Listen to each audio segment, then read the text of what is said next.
Well, hello, you wonderful pet parent. Thank you so much for joining me. If you are new here, my name is Jessica. I am a pet parent coach and positive reinforcement dog trainer, and I have an incredibly interesting topic for you today. We're talking about food energetics and are you feeding your dog and cat wrong? Uh, this is so incredibly interesting to me. So I wanted to bring it to you. Of course, if you are part of the Patreon family, you got all of this information ahead of time, as well as a little bit of extra bonus information that I'm just not going to have time to bring you today, wherever it is that you are watching. So if you are not part of the Patreon family, I definitely recommend that you go ahead and join. I don't know what you're waiting for. That it's just an incredible community, and I know you are good. I can't wait to see you there, is the thing, and learn more about you and your pets. So, okay, let's get into. Oh no, really quickly. And my husband told me I need to tell y'all a joke. So here we go. Because it's really hard for your personality to come through on video, especially when you are like trying to bring people information. It can be really difficult to get your personality to come through on video. So, what kind of dog does Dracula have? A bloodhound. Okay, that's really cheesy, but also super funny. And something that I may actually tell later. I don't know, but it was really funny. I actually really enjoy jokes that are like about pets, as long as they aren't bad jokes. So anyway, so today we're talking about food energetics, and I see some people have joined us live. So make sure you are commenting so that I know that you're here. Hello, Jennifer. Thank you so much for joining us today. I hope you caught my joke because it was cute, funny. Anyway, so we're talking about feeding your dog and cat. This applies to, well, it applies to you, it applies to your dog, it applies to your cat, um, probably just all mammals in general, but feeding using energetics. So everything has energy, right? And it was really kind of funny how like I chose this topic earlier in the week. I have to because I have to plan. I have to create the artwork. Yes, it was. Thank you. I have to create the artwork. I have to, post about it. I have to send an email about it. It's, all the things. And when I so yesterday I took one of my cats to the vet, and it was a new veterinarian. It was the first time meeting her, but I chose her because she billed herself as being holistic and more integrative, I think, is really what she is. But anyway, I did like her, and she was talking about feeding my cat that I had seen her certain foods because of their energy. And I was like, wow, how incredible that like earlier in the week I picked this topic, and now like I'm in the process of implementing some of these with my one of my cats. So I think it's really interesting how things happen. But so my cat Sissy, um, she suggested that I continue feeding her chicken, which I have been doing. So I switched her up earlier in the year. She was eating a lot of fish, and so she suggested that I continue to feed her chicken, and to see if I could actually work in some venison, which are warming. Which venison is a warming food. So really interesting how things come about, but energetics may not be everybody's cup of tea, and I get that. If you're new to holistic health, or maybe you're trying to just take little baby steps, maybe you just started learning about, feeding fresh food to your pet. I get it. Some of these things can seem really overwhelming. In fact, I've known about food energetics for quite a while, probably a few years now. And I really never took the leap in to learn more about it because I just felt so overwhelmed by everything going on. And I was like, this is one more thing to learn about.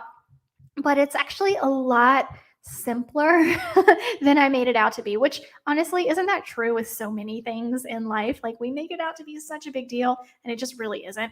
So, one of the ways I have it right here. This is actually how I first learned about food energetics is with Dr. Judy's book Yin and Yang Nutrition for Dogs. And I know some people pronounce that differently, but look, I'm from the South, so I'm saying yin and yang. That's just how it is. You can pronounce it any way you want. And maximizing health. Goodness, why can't I talk? Maximizing health with whole foods, not drugs. So this is a book that I got a few years ago. And if you missed it, I actually, if you are part of the Patreon family, I linked this book. And if you are watching, I think I also linked the book in the description of the video. So definitely check that out. It's really an amazing, amazing book, especially if you're just starting out. Because there are lots of recipes in here, and she does tell you, these are not balanced recipes, but she believes in balancing over time. So if you rotate recipes, then you're balanced, you're basically balancing over time. So definitely check this book out. And I actually did, I made a recipe from this video and posted it to my channel a while. It's probably been like, I don't know, maybe a year and a half, 2 years ago. So you can either look that up on my channel, or if you're part of the Patreon family, I gave you the link to it. And it's just really an incredible, incredible book. This is how I first heard about energetics. And Dr. Judy Morgan she always this is something that she is very passionate about. She talks about it a lot.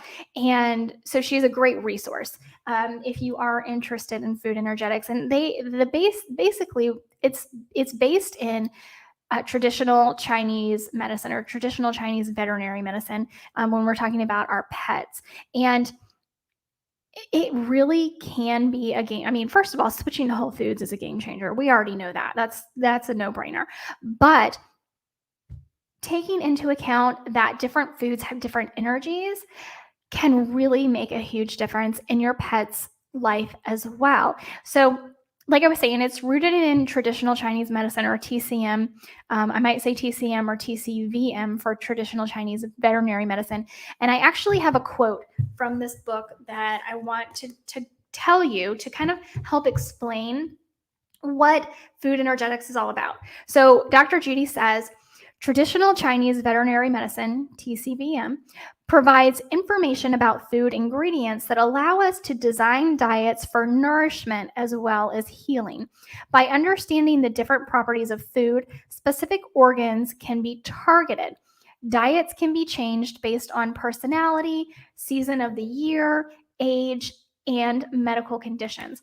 The goal is to achieve balance and harmony. Without balance, disease occurs and lifespan is shortened. Feeding foods of varying flavors and entries according to the needs and physical constitution of the animal will result in a longer, healthier life. So it's all about yin and yang, right? So if you think about, let me find, she has a bunch of the little circles here in the book. So if you think about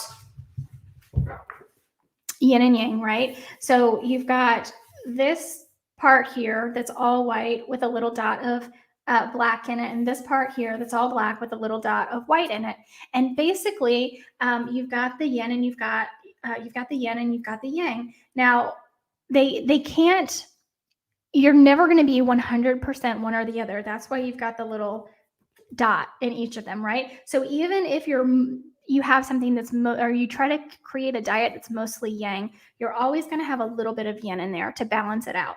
And even if you have something that is mostly yin, you're always going to have a little bit of yang in there to, again, balance it out. Nothing is ever 100% one or the other. And she actually gives a really interesting analogy about this in all life. So if you just look at, like, say, us humans, right? You have men and women. And you have hormones that are considered male, you have hormones that are considered female, right? So like testosterone and estrogen. Now, while a woman is you think of estrogen when you think of a woman, we also have testosterone. It's in a much smaller percentage, but it's not all one thing. And the same for men. While primarily you think of testosterone, they also have a little bit of estrogen, because it can't be 100% of that energy. You have to have a balance. So when we think about yin and yang and the different properties, I actually have a list here. So yin is the energetic properties of yin. That's what I was thinking of. The energetic properties of yin are cold, night, earth, heavy, wet, female, quiet. So there's a lot, but just to give you an idea. And then the opposite would be true of yang, right? So yang is hot, day, sky, dry, male, loud. Okay. So when we're talking about yin and yang, it's always the balance of the two. So yin tonics are cooling foods. Then there's, of course, neutral foods, and then yang tonics are warming foods. So there's a lot, and I don't have an extensive list of everything out there, but just to give you an idea of yin foods or cooling foods, we're talking about turkey, duck, clam, rabbit, egg whites, oysters, scallops, chrysanthemum, spinach, broccoli, those kinds of things. Neutral foods would be pork, quail, wild salmon, whole chicken eggs, tripe, grass-fed beef, eel, tuna, apples, pineapples. So again, certainly not an extensive list, but these are just giving you an idea. When we look at different foods, they have different energies to them. Yang or warming foods include venison, lamb, kidney, shrimp, lobster, basil, rosemary, raspberries, right? So there's a lot. And determining what to feed your pet, again, we never want to feed 100% of any one thing. There always needs to be a balance. What I would say, that while this book is excellent and it's great, and I definitely recommend you get it for your pet, your dog specifically, you may actually want to work with somebody who is very well versed in TCVM if you're unsure, if you're feeling unsure about yourself, but this is something you want to explore. And like I said, Dr. Judy Morgan is an incredible resource. And I do know she does it on a very limited basis, but she does create, she can create diets for your pet if you consult with her. I actually looked into consulting with her for one of my cats earlier this year, and it didn't work out. It wasn't not anything to do with her. My cat was too far gone, and it wasn't going to work out. But again, and I know I told you at the beginning, the recipes in this book are not fully balanced, so you do want to rotate them, and she says that in the book. So that is just another thing that I do want to reiterate for you, is that you don't necessarily have to, even though like with Kim, for the most part, every one of her meals is balanced. And that's great. That's wonderful. You don't have to be that kind of person. You can be the kind of person to balance over time. And this is a great way to do it. A lot of these recipes are lightly cooked, which is wonderful. Oh, I just happened to open it up to a wood dog. So she's got recipes in here for wood dogs and characteristics. That was the word I was looking for. Characteristics of wood dogs. So you go through her book, and she really breaks down and shows you, if you go through and read the whole thing, how to figure out what kind of dog you have. And again, you're not going to have a dog that checks every single box in one type of thing. It's going to be, you're going to have check marks in boxes all over the place, but you want to focus on the ones where you have the most check marks, and that's the characteristics of your dog. So what you want to do is figure out if your dog is hot or cold. Is your dog, or this is true with our cats as well, just the recipes in this book are for dogs. So Is your pet hot or cold? Does your pet have problems with dryness or maybe too much moisture? Does your pet have too much energy or maybe a lack of energy? What health problems need to be addressed?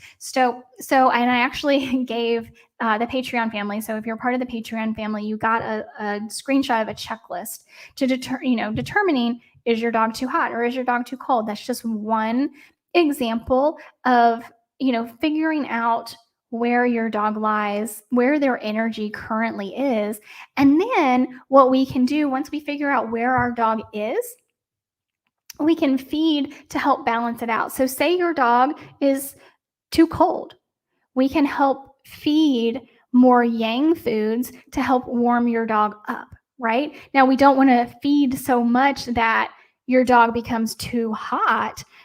So, we always want to find balance, but that's essentially what food energetics is all about. So, for example, a dog that may be too cold pants very little, likes to sleep under the covers, loves to snuggle, loves to sleep in the sun, is sluggish. Now, I would say for cats, we're going to have a little bit of a different checklist because pretty much all cats love to sleep in the sun. But again, we're looking at, you're going to have check marks on both sides, whether it's yin or whether it's yang. You're going to have check marks on both sides. We just want to focus on where do the majority of check marks lie.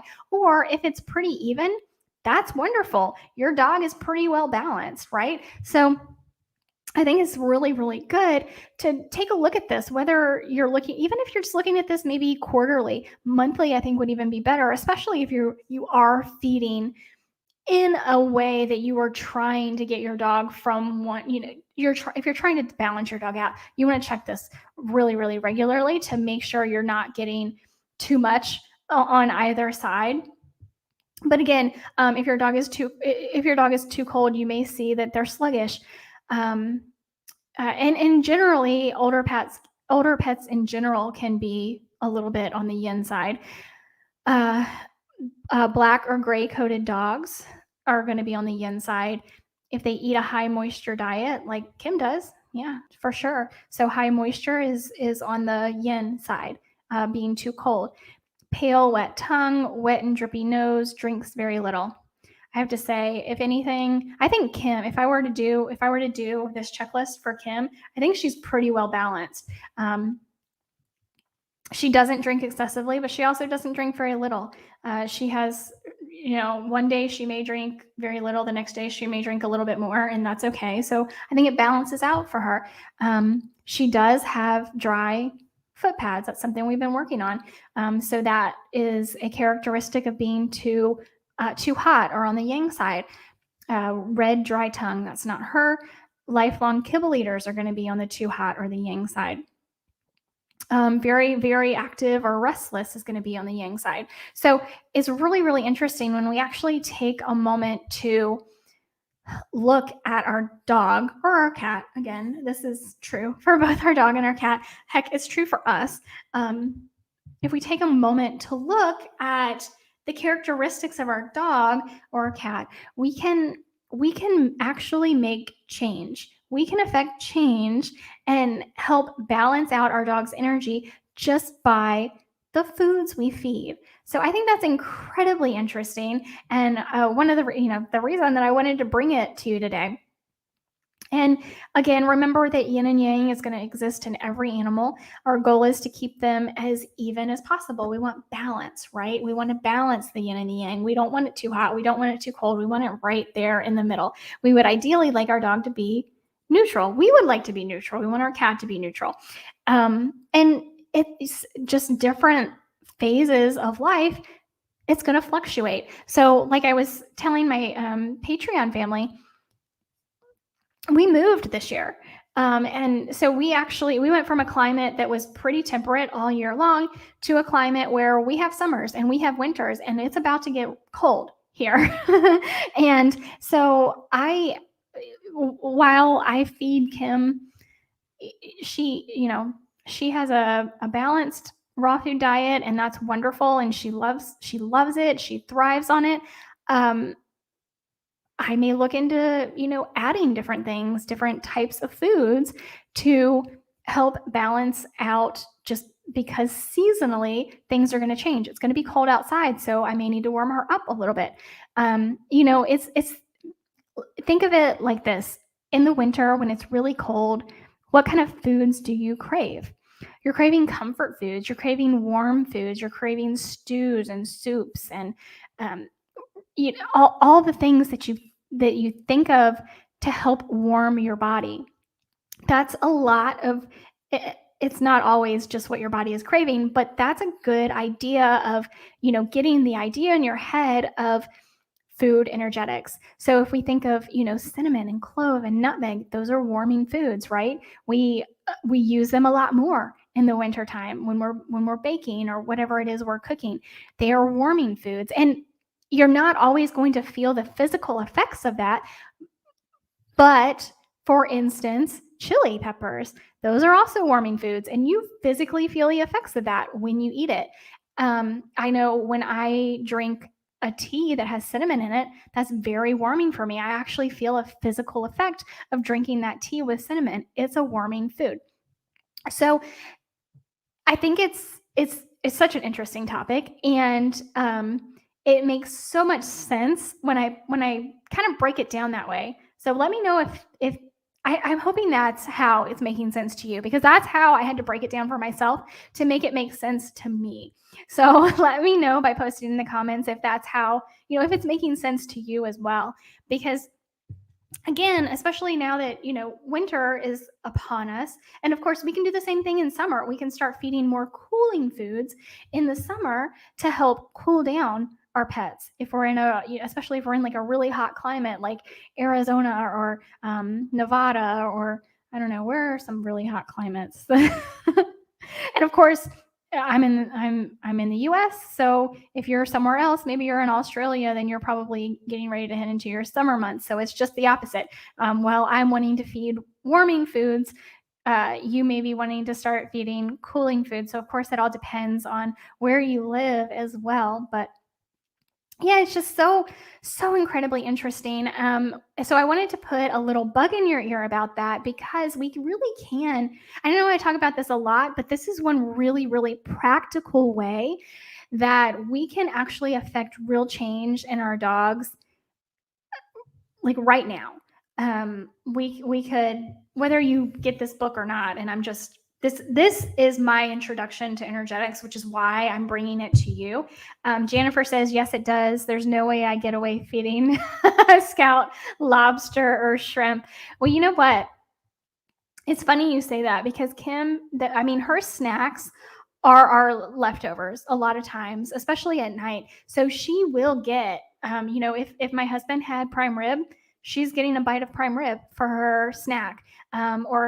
And sometimes we actually do buy her special things at the store. So like we'll go get some London broil from the store, and that's going to be her snack for the night.